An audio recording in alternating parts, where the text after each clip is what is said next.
Se você é um espectador do Trivia Box com certa regularidade, já deve ter visto o nosso programa sobre personagens ocidentais que foram transformados em animes. Mas dessa vez, vamos fazer o caminho contrário. Vamos falar de como os americanos pegaram algumas marcas japonesas e transformaram em suas próprias versões animadas. Algumas foram até bem sucedidas e incorporaram tanto o estilo ocidental que há quem jure de pé junto que elas foram marcas desenvolvidas pelos Estados Unidos.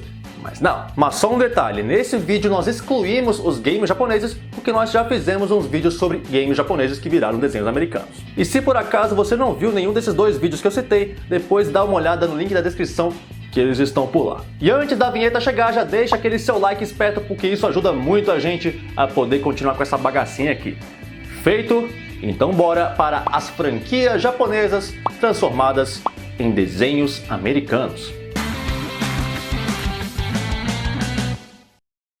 De todas as marcas japonesas adotadas pelos americanos, sem dúvida nenhuma a mais bem sucedida é Transformers. Desde que chegou à Terra do Tio Sam há mais de 30 anos, a guerra entre Autobots e Decepticons já rendeu inúmeras adaptações em quadrinhos, desenhos animados e também uma das mais rentáveis franquias de cinema. No ano de 1983, a empresa americana Knickerbocker estava à beira da falência e para tentar salvar a fábrica, eles compraram uma marca de brinquedo japonesa chamada Mysterions, que consistia em carros que viravam robôs. Para popularizar a marca, primeiro eles foram atrás da DC Comics para fazer uma versão em quadrinhos, mas o negócio saiu muito pesado para crianças, então eles foram atrás da Marvel para ver se eles conseguiam fazer algo mais adequado. No fim das contas, o projeto dos Mysterions foi cancelado, já que a Knickerbocker arranjou um outro destino.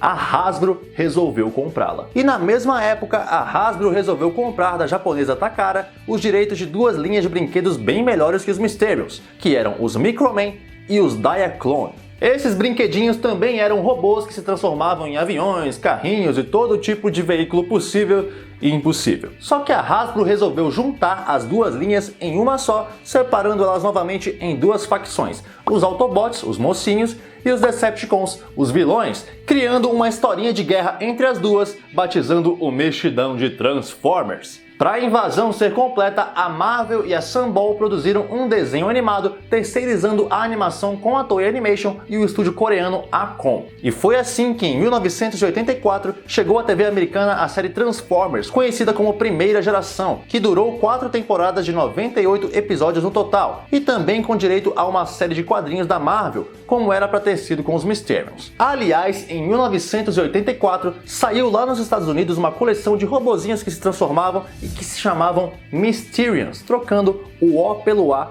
por outra empresa. Apenas coincidência?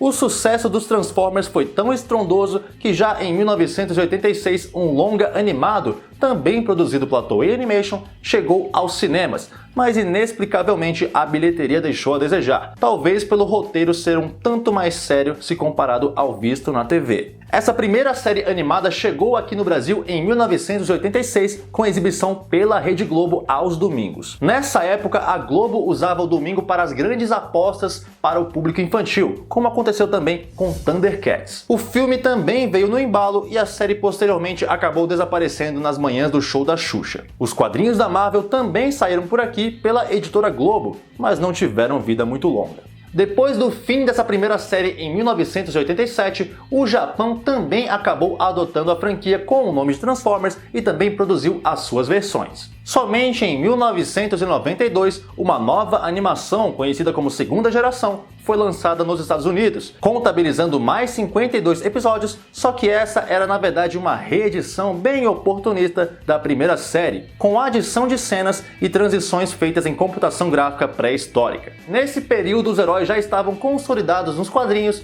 e os americanos resolveram de lá pra cá produzir algumas séries entre altos e baixos. Entre elas Beast Wars, que fez até certo sucesso por aqui quando exibido no final dos anos 90 pela Record e Cartoon Network, Beast Machines, que é continuação direta da anterior, Transformers Rescue Bots, Transformers Prime e inúmeras outras, que devido à sua quantidade talvez mereçam um programa próprio só para falar delas. Entendo. E paralelamente a essas também tivemos outras versões japonesas, mas aqui no Brasil só vimos apenas duas delas: Transformers A Nova Geração e Transformers Armada. O nosso querido monstro popozudo destruidor de maquetes também foi adaptado para os Estados Unidos, e não foi só uma vez não. A primeira série animada de Godzilla foi produzida em 1978 pela Hanna-Barbera e teve ao todo 26 episódios. Feita sob supervisão da própria Toho, a produtora original dos filmes, a série mostrava Godzilla ajudando um grupo de cientistas a enfrentar criaturas gigantes mal intencionadas. E vale um destaque pro desnecessário Godzooky, que era o sobrinho alado do monstrão, uma espécie de alívio cômico, algo totalmente natural e necessário naquela época em produções infantis americanas. Passados 20 anos, eis que em 1998 surge o filme americano do Godzilla e junto com ele uma versão animada chamada apenas de Godzilla The Series, que continuava a história desse filme. Apesar do live action dirigido por Roland Emmerich ter sido seriamente criticado por se afastar totalmente do conceito original do personagem, além de fazer nosso querido monstro parecer uma lagartixa, a nova animação foi até que bem recebida pelo público, tanto que durou 2 temporadas, totalizando 40 episódios. Visualmente, a série lembrava bastante a versão animada de Homem de Preto e os Novos Caça-Fantasmas, isso porque a produtora de todos esses foi a mesma, a Adelaide Productions. A animação do Godzilla foi exibida no Brasil a partir de 1999 pelo Cartoon Network e na TV aberta pela Rede Globo, dentro do Angel Mix. Mas um dos maiores ícones do Japão não escapou de ganhar a sua versão americana. No final dos anos 80, a Tsuburaya tentou ganhar mais espaço no gigante e lucrativo mercado norte-americano, produzindo juntamente com a Hanna-Barbera uma versão animada da família Ultra. Só que dessa iniciativa foi produzido apenas um piloto, lançado no formato de um longa-metragem de pouco mais de 1 hora, chamado de Ultraman The Adventure Begins, também conhecido como Ultraman USA. É aquilo, se fizesse sucesso, a série ganharia sinal verde para a produção.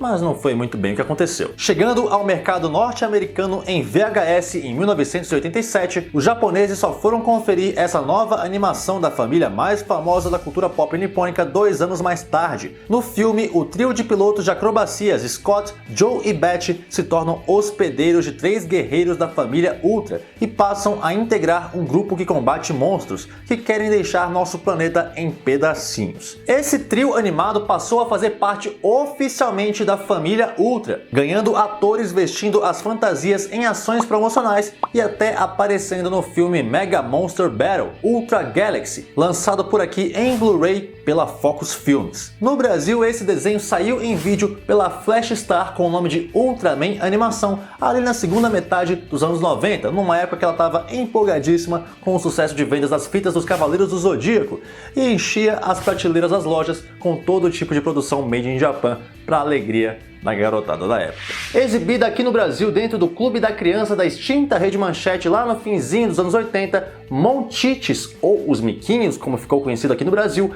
é outra série americana baseada em uma coleção de brinquedos japoneses. Criados pela empresa Segikuchi Corporation, os Monchiches são originalmente uma coleção de macaquinhos lançada no Japão em 1974 e que de tanto sucesso chegou a ganhar um anime em 1980, intitulado Futago no Monchichi. Essa animação durou 130 episódios de aproximadamente 5 minutos cada um e foi realizada pelo estúdio Ashi Productions. Só que a série animada que chegou aqui no Brasil não foi a japonesa, e sim uma versão americana produzida pela Hanna-Barbera, olha ela aí novamente, em 1983 e que durou apenas 13 episódios. Na verdade, o desenho foi encomendado pela Mattel, que estava lançando a coleção de brinquedos nos Estados Unidos e precisava de uma vitrine para alavancar as vendas. Mas inexplicavelmente resolveu produzir uma versão própria ao invés de trazer o anime para o ocidente. A pouca quantidade de episódios dessa série demonstra que a iniciativa não deu lá muito certo, tanto que a Mattel acabou abandonando a franquia em meados de 1985, provavelmente devido a baixas vendas. No desenho, os pequenos macaquinhos vivem, logicamente, no topo das árvores, um local chamado Miquilândia, e precisam defender os cristais da alegria de um grupo de malfeitores liderados pelo vilão Id. Bastante empolgante, né? Vamos combinar. Os americanos amam de paixão o Speed Racer, e se a versão live action produzida pelas irmãs Wachowski não é suficiente para provar isso, saiba que pelo menos em 2 oportunidades os americanos fizeram desenhos animados baseados no corredor, e ambos não tiveram lá muito êxito, para falar a verdade. Em 1993 foi lançado o desenho The New Adventures of Speed Racer, uma tentativa de modernizar o herói para o público dos anos 90, e dá pra ver de cara porque não deu muito certo. Praticamente o visual de todos os personagens foi mudado, e a fim de regionalizar a série, Trixie, por exemplo, deixou de ser morena para se tornar loira. O negócio foi tão ruim que durou apenas uma temporada de 13 episódios. Curiosamente, a editora Scala lançou aqui no Brasil uma versão em quadrinhos dessa série em 1994, que durou apenas 2 edições. Por que será? Na TV brasileira, a série teve uma passagem tão rápida pela TV Colosso que praticamente ninguém se deu conta de sua existência. Já em 2008, tentando pegar carona no filme live action, a Lionsgate, juntamente com a Nickelodeon, produziu uma nova aberração. Em Speed Racer, a nova geração, o único personagem clássico a bater ponto é o Gorducho. Speed está desaparecido e seu filho, Speed Racer Jr., até então um órfão, descobre ser o herdeiro do piloto lendário e que tem um irmão, o novo Corredor X. No decorrer da série, ambos se unem para descobrir o paradeiro de seu pai e...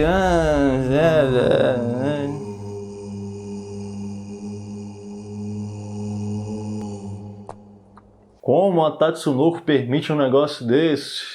Quase tão cult nos Estados Unidos quanto Speed Racer, Voltron é a adaptação livre de 2 séries. Go Lion, de 1984, na primeira temporada, e Dairuge, de 1982, na segunda, ambas produzidas pela Toei Animation e com 52 episódios cada uma originalmente. A junção das 2 séries feita pela produtora americana World Events segue basicamente o que foi feito também com Robotech, só que aqui praticamente mudaram todos os diálogos e os roteiristas americanos recriaram boa parte dos roteiros. Fora, claro, cortar aquelas partes consideradas desnecessárias e também juntar aqui e ali, trocar a trilha sonora e tudo mais. Com muita edição, os produtores conseguiram transformar 104 episódios, que era o total das 2 séries originais, em 128 na versão Voltron. Como a série fez muito sucesso por lá, a World e a Toei estudavam lançar uma 3ª temporada pegando o anime Albegas, que foi lançado aqui no Brasil em VHS nos anos 80, mas os planos foram descartados assim que a audiência do programa foi caindo. Só para deixar registrado, o início do projeto era adaptar o anime Daltanius, de 1979. Só que a Toei enviou as masters erradas para World Events e ela acabou gostando do que tinha em mãos e acabou fazendo a partir daquilo ali mesmo. Por aqui, Voltron chegou através de VHS nos anos 80, mas até onde levantamos, apenas os primeiros 26 episódios foram lançados, num total de 12 fitas. Voltron, o Defensor do Universo, volume 2. Inédito, já em sua locadora ou nos grandes magazines em VHS ou Betamax.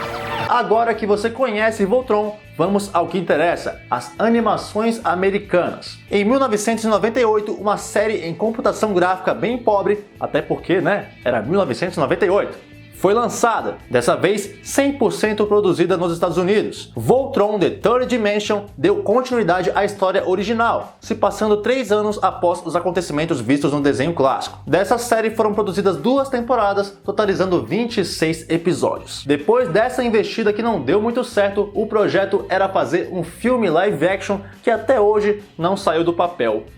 Felizmente. Somente em 2011, um novo desenho foi lançado, intitulado Voltron Force. A série foi exibida pela Nickelodeon gringa e não foi além dos 26 episódios, em uma única temporada. A versão definitiva só viria anos mais tarde, em 2016, quando a World, a Netflix e a DreamWorks fizeram uma parceria. Voltron, o Defensor Lendário, veio com uma premissa de dar um reboot na história original e tem um acabamento bem mais caprichado se comparada com as suas antecessoras. E o negócio tá dando certo, já foram exibidas 4 temporadas, totalizando 39 episódios, e tem uma 5ª vinda por aí, que estreia ainda nesse primeiro semestre.